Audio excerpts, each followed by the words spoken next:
Hello, I'm Bernard Hickey from interest.co.nz and welcome to another in our series of double shot interviews where we sit down with a minister or a CEO or someone who's talking about things we're interested in, which tends to be around banking and the economy and finance, and ask them a few questions over a cup of coffee. And today we have Andew Thorburn, who's here as the Chief Executive of the Bank of New Zealand. Andrew, welcome to interest.co.nz. Hi there, Bernard. Firstly, I want to find out what you're seeing out there in terms of demand from borrowers for lending, particularly in the business sector, and how you see it going over the next year or so. Well, it's certainly been a subdued year this last year. I think it was somewhat better than the year before. So there's a steadily improving confidence happening, but I think it is going to be steady. So what we're seeing at the moment, and if you look at the recent past, you've actually seen negative growth, if that's a term, in the business lending system in the country. So actually no growth. And most banks have experienced that. Why do you think that is? Well, I think it's a combination of two things. One is that companies are deleveraging to actually get their balance sheets stronger, paying back debt, so that they can be in a more comfortable cash flow position. I think that's definitely one. And the second thing is those companies that are strong, and there are those companies, there's no doubt there's companies around that have sort of got cash flow and balance sheets are quite strong.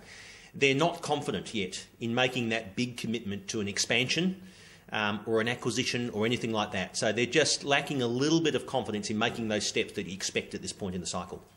And are you seeing any of the big businesses saying, maybe it's a bit expensive, I'll borrow from other sources, maybe in overseas markets or from mums and dads in New Zealand directly?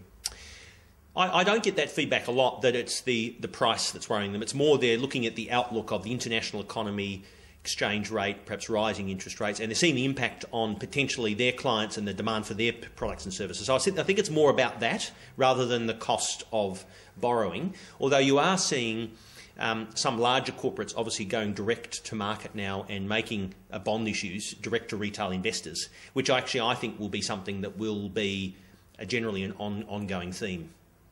And looking at the breakdown of the market, that's the business side. Looking at the household sector in particular, what are you going to see there over the next year or so, do you think? Well, that has been a little better of late, although it's not dramatically better. I think we've seen a few % growth in housing credit over the last year. My sense is that, again, this will be a year which is going to be similar, so 2 or 3% growth. Again, I think what people are doing is paying back debt. They're getting their personal balance sheets stronger, and they're not making those big steps into investments at this point. I think maybe the unemployment rate at a bit over 6% and not forecast to go down dramatically, and perhaps the concern about rising interest rates, albeit steadily rising, is causing people just to rethink. So I think the housing market we will see some growth, but it won't be dramatic. And I think that's not a bad thing, because we do want personal balance. We need to learn from the GFC of over-leverage and over-expansion, particularly around consumption or even just around housing. So I do hope that this does point to a more permanent change in the New Zealand sort of economy. That's an interesting point, this shift from consumption and debt towards savings and investment. One of the arguments against a quick move is that you would see the economy really cool down and this deleveraging would slow growth. How long do you think that deleveraging might last, and is there a risk that it could turn the economy back down into a negative position? I don't think that many people see that there's going to be what's called a double dip recession. I think people feel that there's going to be a steady improvement. There's not many people I talk to who are sort of that bearish.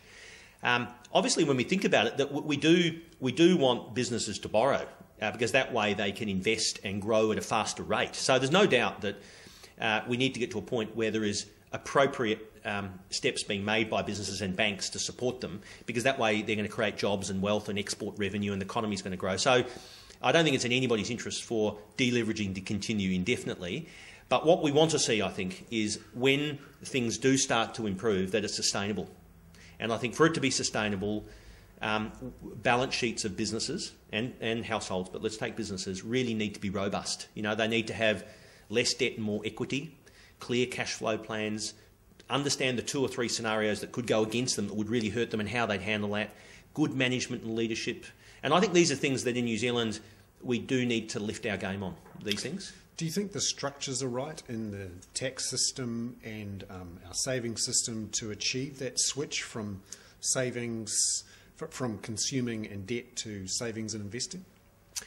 No, I don't think so. I think there's been some moves of late by the government in the last budget to perhaps make some positive changes, i.e. Tax consumption more.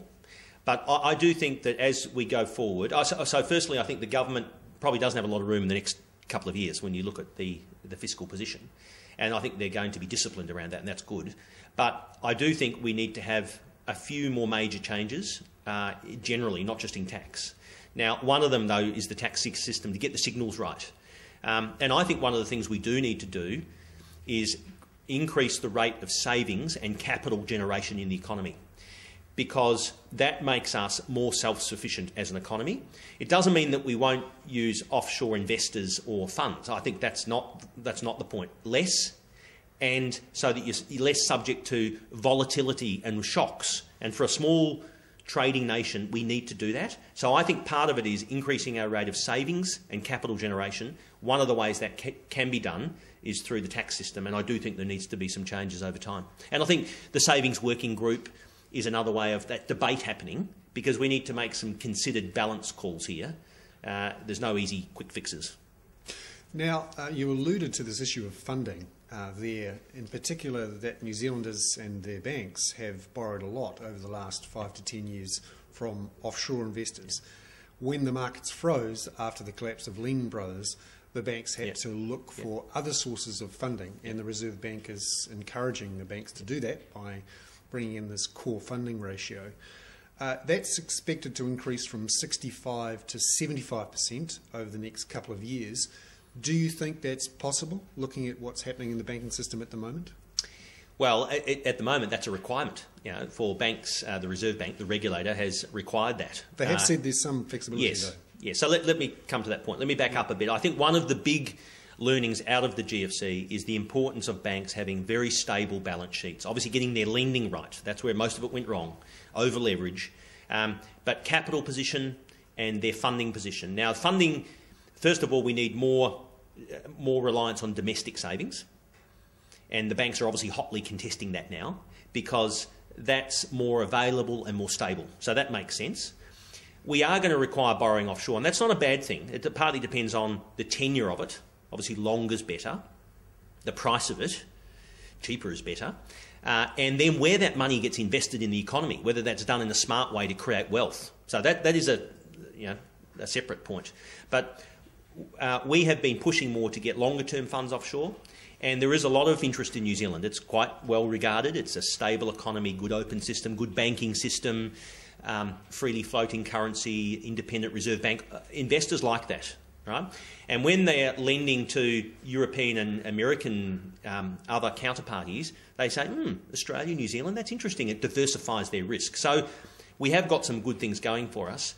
And going to those markets, we need to lengthen the term of it. So, and we've done that quite successfully, but it does underscore the importance of the economy being strong and being managed in a sound policy way for the longer term.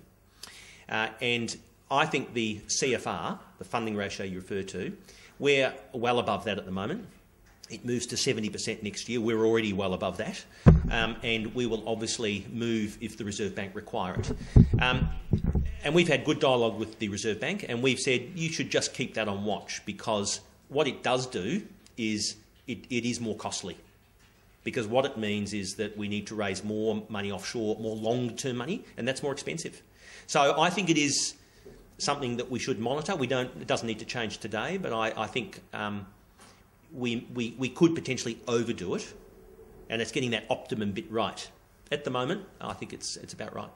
Now, one of the mechanisms to lengthen the term of that overseas funding that the New Zealand banks are looking at using is covered bonds, yes. and BNZ was yes. the first to issue covered bonds here. They are banned in Australia because they essentially put the owners of those covered bonds ahead in the queue of regular depositors. How much covered bond issuance do you think we'll see in this market? And Do you think there's a risk there for retail depositors and that they're being shunted down the queue a bit? Well, I think the introduction of covered bonds in New Zealand by BNZ domestically this year was a good, important, balanced step. It does diversify funding, and when we come right back to this point earlier about funding strength, it gives banks a new and important tool to do that. The Reserve Bank have just put out a consultation paper where they basically said, look, we're comfortable at 5%, where we would consider going to 10%, putting some robust, appropriate legislation around it to give it some structure. So that process is obviously underway and they will eventually decide. But my view on what they've said is that it's appropriate at a lower level, at a limited level. So I think proposing at 5 or 10%, I think in the scheme of the overall balance sheet of a bank, that is quite appropriate. It is obviously a check and a balance, but I think if the bank is strong, then covered bonds at a limited level is an important aspect to diversify funding and keep the balance sheet of the overall bank strong, therefore keeping the bank even stronger and reducing the risk of depositors being at risk anyway.